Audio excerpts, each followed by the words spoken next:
കാസർഗോഡ് ഉപ്പളയിൽ ഒരാൾ വെട്ടേറ്റു മരിച്ചു. പയ്യന്നൂർ സ്വദേശി സുരേഷാണ് മരിച്ചത്. ഉപ്പള ടൗണിൽ വെച്ചാണ് ആക്രമണം. നിരവധി കേസുകളിൽ പ്രതിയായ സവാദ് എന്നയാളാണ് വെട്ടിയത്. അരുൺ പാറക്കൽ ചേരുന്നുണ്ട് ഇപ്പോൾ കാസർഗോഡ് നിന്ന് വിശദാംശങ്ങളുമായി. അരുൺ, വിവരങ്ങൾ എന്തൊക്കെയാണ്? ഉന്മേഷ രാത്രി 10 മണിയോടുകൂടി ഉപ്പള നഗരത്തിലാണ് ഈ ആക്രമണം നടന്നത്. സുരേഷും സവാദും ഒരുമിച്ചിരുന്ന് മദ്യപിക്കുകയായിരുന്നു. ഇടയിൽ തർക്കം ഉടലെടുത്തു. ആ തർക്കത്തിനൊടുവിലാണ് സവാദ് സുരേഷിനെ വെട്ടിയതെന്നാണ് ദൃക്സാക്ഷികൾ ഉൾപ്പെടെ പറയുന്നത്. ഉടൻ തന്നെ സുരേഷിനെ ഉപ്പളയിലെ സ്വകാര്യ ആശുപത്രിയിൽ എത്തിച്ചു. സ്ഥിതി അതീവ ഗുരുതരമായതോടുകൂടി മംഗലാപുരത്തെ സ്വകാര്യ ആശുപത്രിയിലേക്ക് മാറ്റി. പക്ഷേ മരണം സ്ഥിരീകരിക്കുകയായിരുന്നു. 45 വയസ്സാണ്, പയ്യന്നൂർ സ്വദേശിയാണ്. ആംബുലൻസ് മോഷണം ഉൾപ്പെടെ നിരവധി കേസുകളിൽ, ക്രിമിനൽ കേസുകളിൽ ഉൾപ്പെടെ പ്രതിയാണ് സവാദ് എന്ന് പോലീസ് പറയുന്നുണ്ട്. സവാദിനായി തെരച്ചിൽ തുടരുകയാണ്.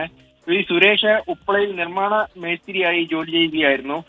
നിർമ്മാണത്തിലിരിക്കുന്ന ഫ്ളാറ്റിന്റെ വാച്ച്മാനായും ജോലി ചെയ്തിരുന്നു. സുരേഷും സവാദും സുഹൃത്തുക്കളായിരുന്നു. ഇതിനു മുൻപും ഈ മദ്യപാനത്തിനിടെ തർക്കങ്ങൾ നടന്നിരുന്നു എന്ന് ദൃക്സാക്ഷികൾ ഉൾപ്പെടെ പറയുന്നുണ്ട്. എന്തായാലും ഇന്നും ഇരുവരും മദ്യപിക്കുകയായിരുന്നു. രാത്രി 10 മണിയോടുകൂടി മദ്യപിക്കുന്നതിനിടയിലാണ് ഈ തർക്കമുണ്ടായത്. ആ തർക്കത്തിനൊടുവിൽ ഈ ആയുധം ഉപയോഗിച്ചുകൊണ്ട് സവാദ് സുരേഷിനെ വെട്ടുകയായിരുന്നു. ഉന്മേഷ്. അരുൺ പാറക്കലാണ് വിവരങ്ങൾ നൽകിയത് കാസർഗോഡ്.